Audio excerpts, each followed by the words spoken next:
అవుతుంది. సార్ నమస్కారం సార్, నా పేరు పాతూరు రమేష్ సార్, మాది అచ్చినపాలెం గ్రామం అండి.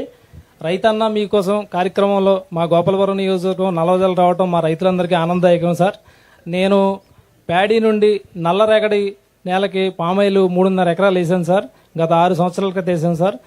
నల్లరేగడి నేలలో కూడా పామాయిల్ బాగానే అవుతుంది సార్. మామూలు దాని మీద ఒక 2 టన్నులు దిగుబడి తగ్గుతాక నల్లరేగడి నెలలో కూడా పామాయిల్ బాగానే అవుతుంది సార్. నేను వేసి 6 సంవత్సరాలు వెళ్ళింది సార్. 3.5 ఎకరాలు వేసానండి. ఇప్పుడు ఈ సంవత్సరం 5.5 టన్నులు అయిందండి. ఈ టన్ను వచ్చి 19,635 రూపాయలు ఉందండి. రైతుకి గిట్టుబాటుగానే ఉందండి. పామాయిల్ రైతులు బాగా ఇబ్బంది పడేది ఏంటంటే కరెంట్ లైన్లన్నీ పామాయిల్ తోటలు ఉండటం వల్ల అవి కొయ్యటం వల్ల ఆ కమ్మ వెళ్ళి వైర్ల మీద పడి రైతు కూలీలు చనిపోతున్నారు సార్. వాటి మీద యాక్షన్ తీసుకుని ఆ వైర్లన్నీ తొలగించి కేబుల్ వేసే ఏర్పాట్లు చేస్తే మా రైతులందరికీ మంచి చేసిన వాళ్ళు అవుతారు సార్. కేబుల్ అంటే చాలా కాస్ట్ అవుతుంది కదా. కేబుల్ చాలా కాస్ట్ అవుతుంది. సైడ్కి మార్చాలి. అది 25% ఛార్జ్ చేస్తున్నారు. దాన్ని తగ్గించి ఏం చేయాలో I will give guide lines.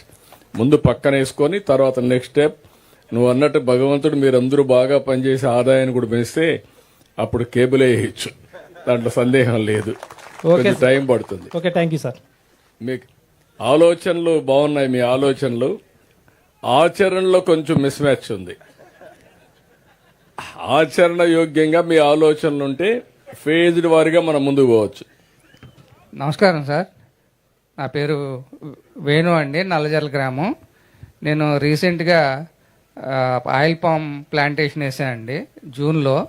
దానిలో ఇప్పటి వరకు ఏ విధమైన అంతర పంట అయితే వేయలేదు నేను. దానికి రైతన్న మీకోసంలో భాగంగా ఆర్ఎస్కే ప్రతినిధి మా ఇంటికి వచ్చారండి. ఆయన వచ్చి ఏదైతే అంతర పంటలు వేయొచ్చో దాని గురించి అరటి వేసుకుంటే మీకు సంవత్సరానికి 50 నుంచి 60 వేల రూపాయలు ఆదాయం వస్తుందని చెప్పారు. మేము దానికి ప్రిపేర్ అయ్యి ఉన్నాం. ఇప్పుడే ఆయన చెప్పడం వల్ల ఇక్కడ ఒక రైతును కూడా ఏసీ సక్సెస్ అయిన రైతును కూడా మాకు పరిచయం చేశారు. దాన్ని కూడా మేము ఆయనతో కూడా మాట్లాడితే ఆయన సలహా ఇచ్చారు. వేసుకోవడం వల్ల మనకి 50 నుంచి 60 వేలు ఆదాయం వస్తుంది first year, next year 70,000 to 80,000 ఆదాయం వస్తుందని చెప్పారండి. దాన్ని వేసుకోవడానికి మేము ప్రిపేర్ అయ్యి ఉన్నాం. దాంతోపాటు మాకు ఒక చిన్న యూనిట్ కూడా ఉందండి, క్యాజు ప్రాసెసింగ్ యూనిట్. దానిలో కూడా మేము క్యాజు ప్రాసెసింగ్ చేస్తుంటామండి ఇక్కడ. Thank you, very nice, good. ఎంత టర్న్ ఓవర్ ఉంది క్యాషు ప్రాసెసింగ్ యూనిట్? 2 crores చేస్తామండి. 2 crores ఉంది ఎంఎస్ఎంఈ. మీరెంతమంది దాంట్లో? మా బ్రదరు నేను ఇద్దరు కలిసి. అవును సార్. పొలం ఎంత ఉంది? పొలం 8 acres ఉందండి. 8 acres. ఇప్పుడు ఈ రైతును చూసారు. నీ పేరేంటి? వేణు అండి. ఏం చదువుకుందా వేణు? MCom sir. మీ బ్రదరు? మా బ్రదర్ 10th క్లాస్ సార్. వీళ్ళిద్దరిని చూశారు. ఇదే నేను కోరుకుంటున్నా. ఇప్పుడు ఆయన చేసింది వ్యవసాయ ఆధార పరిశ్రమ పెట్టాడు, ఎంఎస్ఎంఈ పెట్టాడు. జీడిపప్పు వస్తుంది. ఆ జీడిపప్పుని ప్రాసెస్ చేసి తద్వారా ప్యాకింగ్ చేసి అమ్మే పరిస్థితికి వచ్చాడు. 2 కోట్ల టర్న్ ఓవర్ రీచ్ అయ్యాడు. ఆదాయం ఎంత వస్తుందమ్మా దీంట్లో? పర్సంటేజ్ ఆదాయం 2 crores లో పర్సంటేజ్ 25 lakhs అట్లా ఉంటుంది. 25 lakhs అంటే దగ్గర మీరు చూస్తే 10% పీబీటీ ఉంది. ప్యాట్ అంటే అన్ని పోయి నికర ఆదాయం. ఇక్కడ మీరు రైతులందరూ ఆలోచించాల్సింది ఏంటంటే ఆయన ఫ్యామిలీ పెట్టుకున్నారు. మీరు కూడా గ్రాడ్యువల్గా నేను కాల్ ఇచ్చాను. 1 farmer, అది 1 family, 1 entrepreneur. ప్రతి ఇంటికి పారిశ్రామికవేత్త నా స్లోగన్. వినడానికి మీకు అందరికీ ఏదో ఏం చెప్పేసి అనుకుంటారు కానీ 25 ఏళ్లకు మునుపు నేను ఒక మాట చెప్పాను. ఎగ్జాక్ట్గా 30 ఏళ్లకు మునుపు ఒక ఇంటికి ఒక ఐటీ ప్రొఫెషనల్ రావాలి అన్నాను.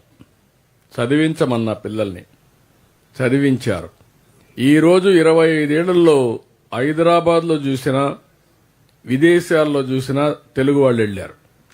ఆ దేశం కంటే కూడా అమెరికాలో ఉండే అమెరికన్స్ ఆదాయం $60,000. మన వాళ్ళ ఆదాయం $125,000, అంటే డబల్. ఏ దేశమైనా సరే అదే కనపడుస్తూ ఉంది. నాలెడ్జ్ ఎకానమీకి ఉండే శక్తి అది. ఇప్పుడు నేనిచ్చిన పిలుపు ఏంటంటే ప్రతి ఒక్క ఇంటికి ఒక పారిశ్రామికవేత్త, రైతు కూడా ఇదే విధంగా ఎంఎస్ఎంఈ పెట్టచ్చు. ఇప్పుడు 2 కోట్లు వస్తుంది. అది 5 కోట్ల తీసిపోయే మార్గం, దాన్ని 10 కోట్లు 20 కోట్లు పెంచుకుంటా పోయే మార్గం వర్కౌట్ చేయాలి. రెండోది, మీకు ఫార్మర్స్ ప్రొడ్యూసర్స్ ఆర్గనైజేషన్ పెడుతున్నాం. అంటే ఒక 10 మంది రైతులు కలిసి మీరు పండించే పంట మధ్యవర్తులు లేకుండా నేరుగా ఫ్యాక్టరీకి ఇవ్వడం కానీ, లేకపోతే కన్జ్యూమర్కి చేరవేయడం కానీ, లేకుంటే ఎక్స్పోర్ట్ చేయడం కానీ, అది కూడా మీరు చేసుకుంటే మీ ఆదాయం పెరుగుతుంది. రైతులు కూడా పారిశ్రామికవేత్తలయ్యే అవకాశం వస్తుంది. ఒకప్పుడు నేను చెప్పాను, రైతు బిడ్డగానే మిగిలిపోకూడదు, రైతు బిడ్డ ఐటీలో రాణించాలని ఆ రోజు చెప్పా, చేసి చూపించాం. ఈ రోజు నేను మిమ్మల్ని కోరేది, ఆయన చూసిన తర్వాత నాకు ఆనందం కలిగింది, అందుకే చెప్తున్నా. మీలో చాలా మంది ఎంకామ్లు, పిహెచ్డీలు, లేకుంటే అనేక విధాలుగా చదువుకుని ఉన్నారు. వ్యవసాయ ఆధార పరిశ్రమలే కాకుండా ఇంకొక పక్కన సర్వీస్ రంగంలో కూడా ఈరోజు అనేక వినూత్నమైన మార్పులు చూడబోతున్నారు మీరు రాబోయే రోజుల్లో. ఆ వినూత్నమైన మార్పుల్లో మీరు భాగస్వాములు కావాలి. గ్రామాల్లో ఇదే మరి ఆలోచన విధానం పెరగాలి. ఒకరిని చూసి ఒకరు నేర్చుకోవాలి. కొంతమంది ఇన్నోవేటివ్గా ఆలోచించి ముందుకు పోతే మనం ముందుకు వచ్చే పరిస్థితి. ఇప్పుడే ఒకరు మాట్లాడినప్పుడు చెప్పారు, నేచురల్ ఫార్మింగ్లో వచ్చిన తర్వాత డ్రోన్ పెట్టి డ్రోన్ ద్వారా అవన్నీ స్ప్రే చేయడం, అలాంటివి ఇంకా రాను అనేక మార్పులు వస్తాయి. మీ ఊరికి వచ్చేటప్పుడు ఇది కొంచెం అడ్వాన్స్డ్ గ్రామం, ఇది నాకు ఐడియా ఉంది. అన్ని గ్రామాలు ఈ మారిగా తయారు చేయాలని నా ప్రగాఢమైన ఆకాంక్ష, కోరిక. అది తయారు చేస్తాం. Thank you.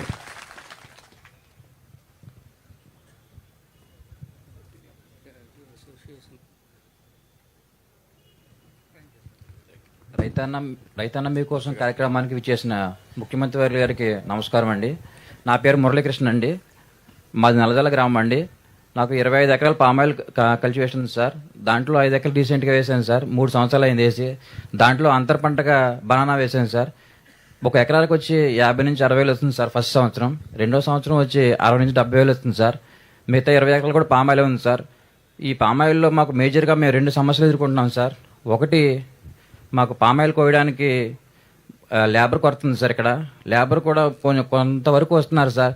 అది హైట్ వచ్చేసరికి 30 అడుగుల వరకు వస్తున్నారు సార్. ఆ తర్వాత హైట్ 40 అడుగులు పెరిగిపోయేసరికి లేబర్ దొరకట్లేదు సార్ మాకు. దానికి మాకు కల్టివేషన్కి మిషనరీ ప్రొవైడ్ చేస్తే మేము వాడుకుంటాం సార్. ఇంకోటి రెండో సమస్య ఏంటంటే, మాకు ఏజ్డ్ గార్డెన్ ఉంది సార్. 25 ఇయర్స్ ఏజ్డ్ గార్డెన్ ఉంది సార్. దాన్ని ఇప్పుడు తీసేయవలసిన పరిస్థితి ఉంది సార్. అది తీసేసి ఎక్కడ డంప్ చేయాలో తెలియదు సార్ మాకు. అది మేము తీసేయడానికి మాకు మిషనరీ పెట్టుకుంటే 80,000 నుంచి ₹1,00,000 ఖర్చు అవుతుంది సార్ 1 ఎకర్కి.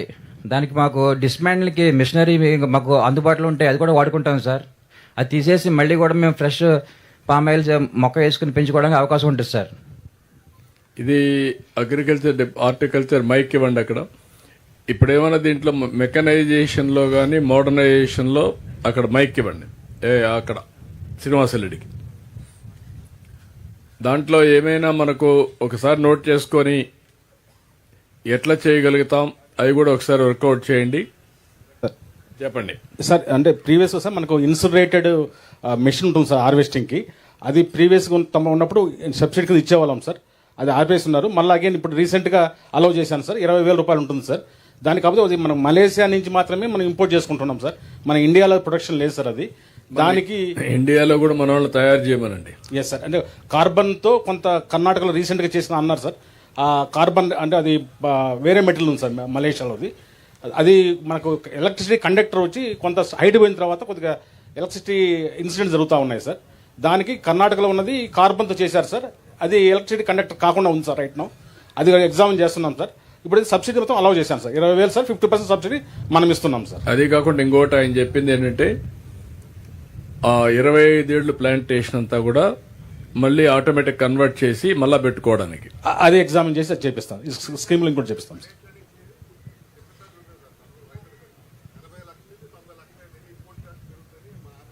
నేను వీళ్ళు వర్క్ ఇట్ అవుట్ ఏం చేయాలో తెప్పిద్దాం. ఒక మెషిన్ తెప్పించండి ముందు. అది ఎట్లా పని చేస్తుంది శ్రీనివాసరెడ్డి, ఒక మెషిన్ తెప్పించండి సార్. అది సక్సెస్ అయితే మనమే కూడా దాన్ని ఎట్లా చేయాలనో వాళ్ళనే వచ్చి ఫ్యాక్టరీ పెట్టమందాం, అంటే మనమే పెడదాం. ఏం చేయాలో వర్కౌట్ చేద్దాం. Noted sir. ఓకే.